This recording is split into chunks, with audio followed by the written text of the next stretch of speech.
نحمده ونصلي على رسوله الكريم أما بعد فأعوذ بالله من الشيطان الرجيم بسم الله الرحمن الرحيم حميم تنزيل من الرحمن الرحيم كتاب فصلت آياته قرآنا عربيا لقوم يعلمون بشيرا ونذيرا فأعرض أكثرهم فهم لا يسمعون وقالوا قلوبنا في أكنة مما تدعونا إليه وفي آذاننا وقر ومن بيننا وبينك حجاب فاعمل إننا عاملون قل إنما أنا بشر مثلكم يوحى إلي أنما إلهكم إله واحد فاستقيموا إليه واستغفروه وويل للمشركين الذين لا يؤتون الزكاة وهم بالآخرة هم كافرون إن الذين آمنوا وعملوا الصالحات لهم أجر غير ممنون حميم الله أعلم بمراده تنزيل من الرحمن الرحيم اتارنا ہے کتاب کا اس ذات کی طرف سے جو بہت رحم کرنے والا بڑا مہربان ہے. کتاب فصلت آیاتہ عظیم الشان کتاب تفصیل سے بیان کی گئی اس کی آیات یا جدا کی گئی اس کی آیات قرآن عربیہ قرآن عربی زبان میں لقوم یعلمون اس قوم کے لیے جو جانتے ہوں بشیرا ونذیرا خوشخبری سنانے والا اور ڈرانے والا. فأعرض أكثرهم پس اعراض کیا ان میں سے اکثر نے فهم لا يسمعون پس وہ سنتے نہیں ہیں. وقالوا قلوبنا في أكنة اور انہوں نے کہا ہمارے دل پردے میں ہیں مما تدعونا الیہ اس سے جس کی طرف آپ ہمیں بلاتے ہیں. وفی آذاننا وقر اور ہمارے کانوں میں بوجھ ہے. ومن بیننا وبینک حجاب اور ہمارے اور تمہارے درمیان پردہ ہے. فاعمل اننا عاملون بس آپ عمل کیجئے بے شک ہم بھی عمل کرنے والے ہیں. قل آپ فرما دیجئے انما انا بشر مثلکم بے شک میں انسان ہوں تمہاری طرح. یوحا الی وحی کی گئی ہے میری طرف انما الہکم الہ واحد بے شک تمہارا الہ وہ ایک ہی الہ ہے. فاستقیموا الیہ واستغفروہ پس سیدھے ہو جاؤ اس کے لیے اور استغفار کرو اس سے. وویل للمشرکین اور ہلاکت ہے مشرکوں کے لیے الذین لا یؤتون الزکاۃ وہ جو زکوٰۃ نہیں دیتے. وہم بالآخرۃ ہم کافرون اور وہ آخرت کے ساتھ انکار کرنے والے ہیں. ان الذین آمنوا وعملوا الصالحات بے شک وہ لوگ جو ایمان لائے اور نیک اعمال کیے لہم اجر غیر ممنون، ان کے لیے اجر ہے نہ ختم ہونے والا۔ سبحان ربک رب العزت عما یصفون وسلام علی المرسلین والحمد للہ رب العالمین۔ اللهم صل على محمد وعلى آل محمد كما صليت على إبراهيم وعلى آل إبراهيم إنك حميد مجيد۔ اللهم بارك على محمد وعلى آل محمد كما باركت على إبراهيم وعلى آل إبراهيم إنك حميد مجيد۔ معزز سامعین،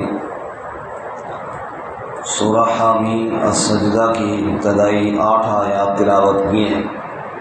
اللہ رب العزت ان کے مطابق صحیح بیان کی توفیق عطا فرمائے، آمین، اور ہمیں قرآن و سنت پر عمل کرنے کی توفیق عطا فرمائے، آمین۔ اس سے قبل سورۃ حامیم المؤمن مکمل ہوئی، جس سورہ مبارکہ میں اللہ تعالیٰ نے فرمایا ایمان والوں کے لیے حاملین عرش وہ بھی دعائیں کرتے ہیں، اور پھر ایک نقلی دلیل بڑی تفصیل سے رجل مومن کی بیان کی، جس نے فرعون کے دربار میں کھڑے ہو کر موسیٰ علیہ السلام کی تائید کی اور اللہ کی وحدانیت کو بیان کیا۔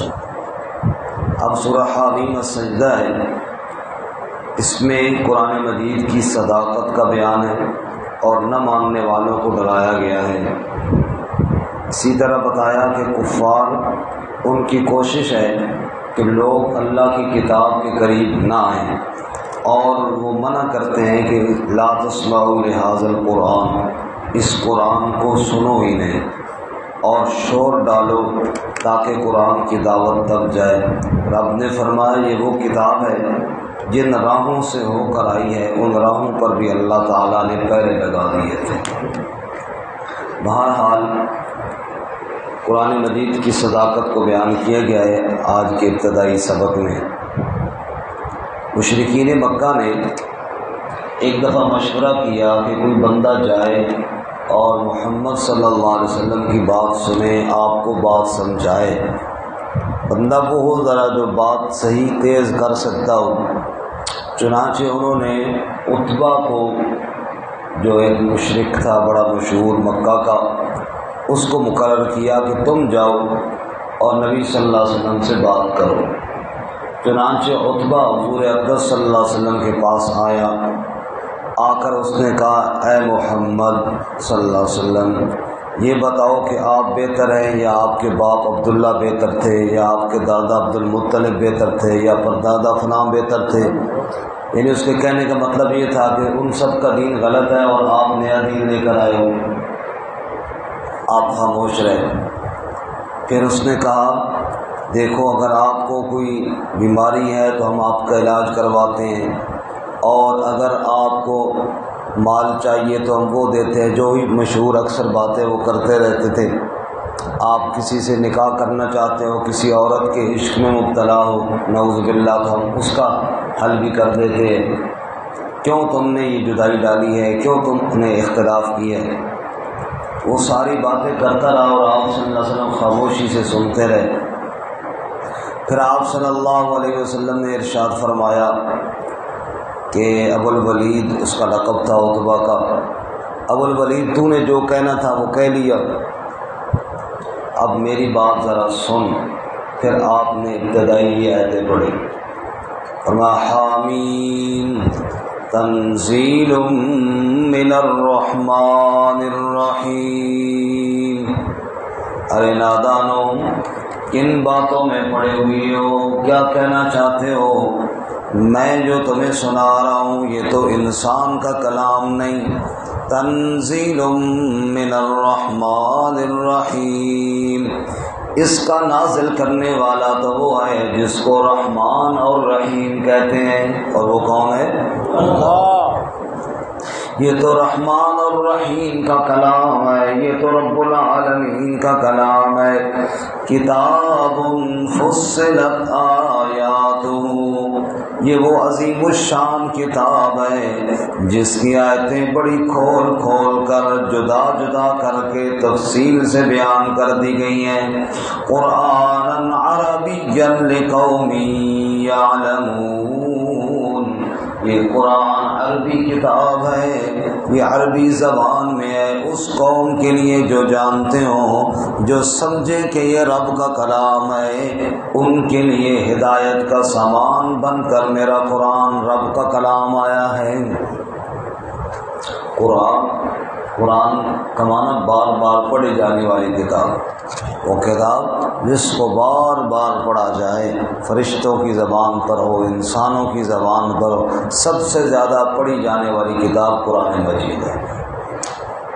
بشیرا و نذیرا، بشیرا و نذیرا، یہ قرآن خوشخبری سنانے والا، ڈرانے والا بن کر آیا ہے، یا میں محمد صلی اللہ علیہ وسلم بشیر و نذیر بن کر آیا ہوں۔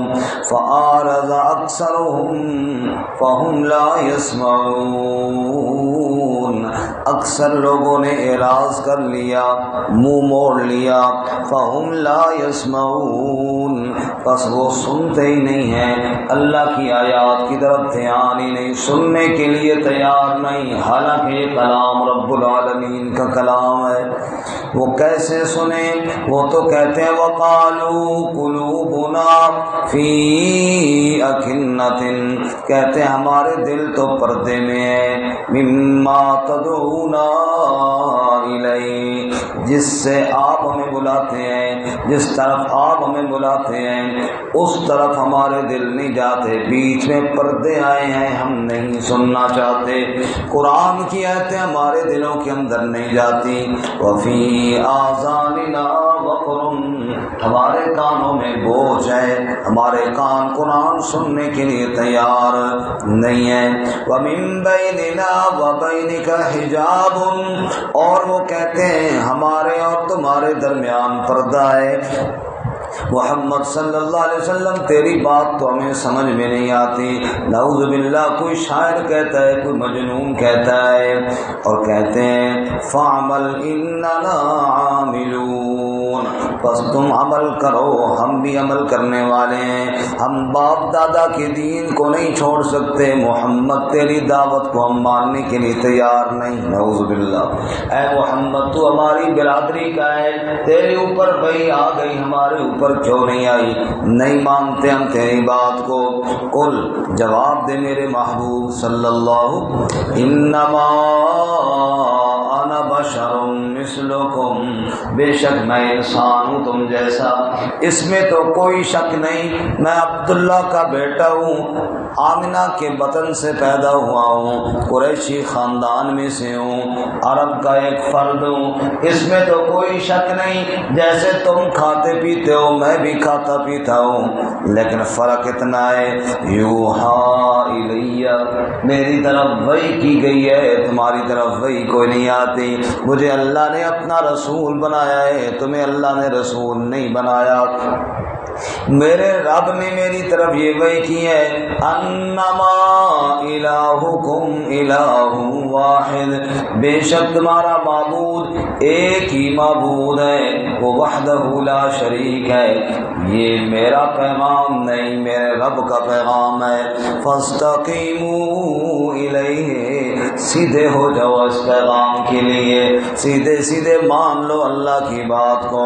واستغفروا، یہ جو شرک میں مبتلا ہو، کفر میں مبتلا ہو، اس سے استغفار کرو، معافی مانگو، توبہ کرو، سیدھے ہو جاؤ کہ معبود صرف ایک اللہ کی ذات ہے، نہیں مانو گے تو سنو، وَوَيْلٌ لِّلْمُشْرِكِينَ، مشرکوں کے لیے بڑی ہلاکت ہے، شرک کرنے والوں کے لیے بڑی بربادی اور بڑی تباہی ہے۔ الَّذِينَ لَا يُؤْتُونَ الزَّكَاةَ، وہ جو زکوٰۃ نہیں دیتے، جو اللہ تعالیٰ کی نام پر پاکیزگی اختیار نہیں کرتے، زکوٰۃ کا مطلب تو پاکیزگی، زکوٰۃ مالی طور پر بھی ہو تو مال پاک ہو جاتا ہے، اگر مال میں زکوٰۃ دی جائے تو مال کیا ہو گیا؟ پاک ہو گیا۔ زکوٰۃ نہ دی گئی تو مال پاک نہ رہا، اس لیے زکوٰۃ کو زکوٰۃ کہتے ہیں۔ اور زکوٰۃ دل کے تزکیہ کو بھی کہتے ہیں کہ جناب دل کو کفر و شرک سے پاک کر لیا جائے، تو یہاں پر تزکیہ کے معنی میں ہے۔ ورنہ کوئی مشرکوں کی ہلاکت ہے جو دل کو پاک نہیں کرتے، کفر سے شرک سے پاک نہیں کرتے۔ الذین لا یؤتون الزکاۃ وهم بالآخرۃ هم کافرون، دل ان کی کفر و شرک سے پاک کیا ہوں، وہ تو آخرت کے منکر ہے، وہ تو قیامت کے اوپر یقین ہی نہیں رکھتے۔ حضور اقدس صلی اللہ علیہ وسلم سنائے جا رہے ہیں، اور یہ آگے آتے ہیں آیت نمبر 13 میں، اسی اگلے رکوع میں آ رہا ہے فَإِنْ أَعْرَضُوا فَقُلْ أَنذَرْتُكُمْ صَاعِقَةً مِثْلَ صَاعِقَةِ عَادٍ وَثَمُودَ۔ اگر وہ نہیں مانیں گے، وہ عتبہ سن رہا ہے، آپ یہ آیتیں سنا رہے ہیں، اور یہاں جب پہنچے نا فَإِنْ أَعْرَضُوا، اگر پھر بھی نہیں مانتے اور یہ اعراض کریں گے تو ان سے کہہ دیجئے میں نے تمہیں ڈرا دیا ہے اس چیخ سے جیسے کہ عاد اور ثمود پر آئی ہے۔ کہتے جب یہاں پر حضور پہنچے تو عتبہ نے آگے حضور کے منہ پر ہاتھ رکھا اور کہا بس کر دیجئے، اور اس کے اوپر ایسا رعب طاری ہوا کہ وہ الٹے پاؤں بھاگا اور اپنے گھر جا کر دبک کر بیٹھ گیا، حتیٰ کہ واپس قریش کے پاس بھی نہ گیا جنہوں نے محمد صلی اللہ علیہ وسلم کے پاس بھیجا تھا کہ جاؤ بات سن کر آؤ، اور ایسا باروب اور گھر کے اندر بیٹھ گیا۔ لیکن ابو جہل بڑا بے ایمان تھا، بڑا شریر تھا، وہ سمجھ تو گیا کہ اس کے دل پر کچھ اثر ہوا ہے، بات سن کر اس نے اس کو ملامت کرنا شروع کیا۔